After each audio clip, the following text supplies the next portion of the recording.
with the advent of AI and all this modern tech slop, I think the only real way to preserve our humanity and survive in 2026 and going forward is to live an intentional and authentic life. I think a lot of people have turned to this, especially, like I said, with all this new AI tech coming out.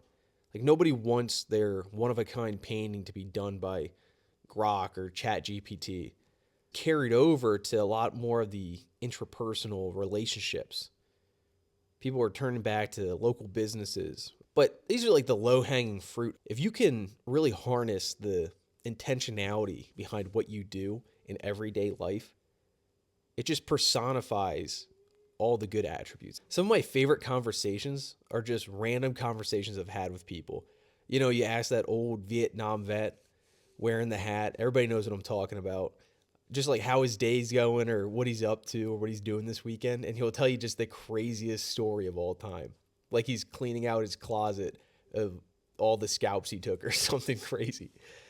I don't know, but those guys are always the coolest to talk to. It seems like old people are always so cool. And I'm not going to be the guy who sits here and tells you I never go on my phone or I never am on technology. I think technology is good. It introduces you to people and things you would have never known or seen or heard about before. But the ability to live in the moment and just enjoy what you're doing, no matter what it is. It might not be the most glamorous, the most flashy, the most fun. It might not really give you the aura or the cool guy points. But if you just enjoy the moment and what you're doing and then do it to the best of your ability, I think you really are rewarded for it. Me personally, one of my favorite things is coffee. As cliche as it is to be that guy who's going to the coffee shops, I love it for some reason. The hustle and bustle, that like real small talk, it just seems fun and enjoyable. That was one of my favorite things to do, and I would only reserve it for Sundays. I'd go on a Sunday, I'd go like mid afternoon, and I'd get a coffee and I'd sit down, maybe do some work, listen to a podcast, whatever it was, and just like drink my coffee.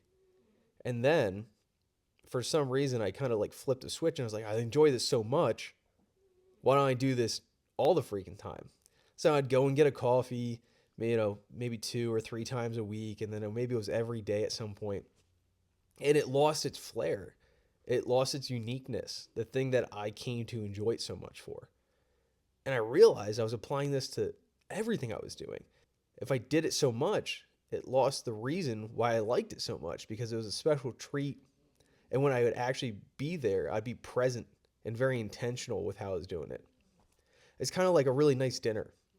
If you go out to dinners all the time, at some point you stop caring. You don't dress up as nice. You don't enjoy. You don't read over the whole menu. You don't take it slow and like look at the appetizers and get one of these and one of those and then really enjoy the food and savor it, which is a little a little over the top, but something about that makes it fun and enjoyable.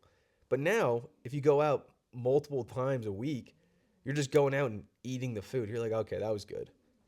And we're at this point now where everything is so accessible, so easy to obtain, so easy to find, so easy to get that you have to really seek out the experience, not just the end result. I mean, one of the easiest things is relationships.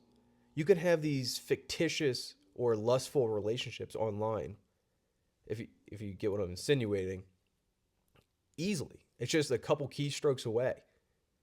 But this doesn't bring you any real satisfaction for the long term. It's just detrimental to your psychological health. And the same thing can be said for basically all material objects at this point. You can go out and you can get a line of credit and you can go buy just about anything you'd want. Buy the new phone, you can buy a new camera, new shoes, new clothes, new car even. Outside of some of the crazy purchases, it's all obtainable. But then you get it and then you're like, okay, I have it. I don't enjoy it as much. Me personally, I love my car I drive. I drive an older car. It's 2005, but I still love it to this day.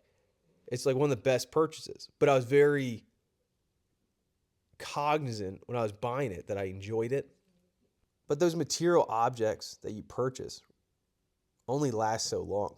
But when you build a relationship with somebody or you build a core memory, it's just the ROI is infinite. Some of the best memories I have are the most miserable ones. And looking back on them, there's never been more authenticity behind the feelings I feel in that moment. And it's weird too, because for some of these core memories, at the time of them, I wasn't even thinking about being intentional with it. It was just happening naturally. I just wasn't caring about what was going on over here, or I wasn't on my phone. I was just living in the moment, experiencing it, and taking it for what it was worth.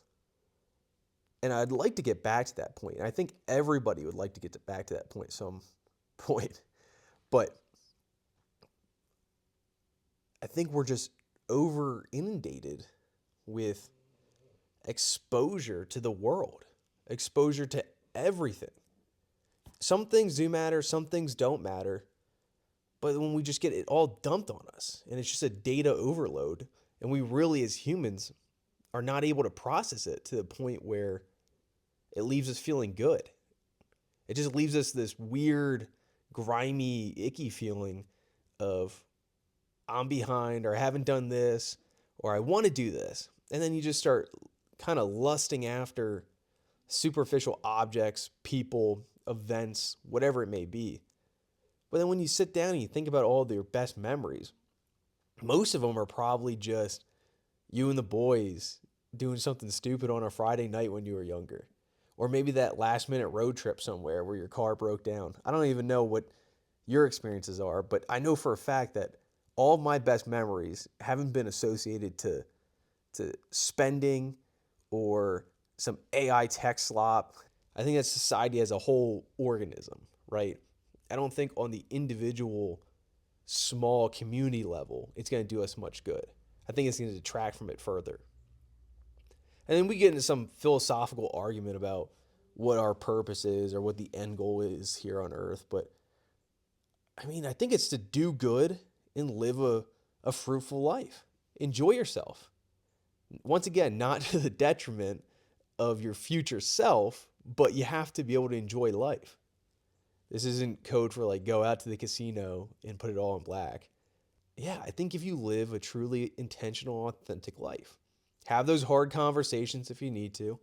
Maybe it's with yourself, right? Maybe it's, hey, I really shouldn't be dating this person. I shouldn't be doing this job. That conversation might have to be with yourself, or it might be with somebody else. But go outside, do the whole touch grass thing, go for a hike. Don't keep your AirPods in though. Listen to the birds chirping or the squirrels doing their thing. Just strike up a random conversation. We're in such a weird, unique time in world history where we're really suffering from opportunity, which is a unique concept to think about. I'm sure we'll get through it. We have to, so it's kind of our only option.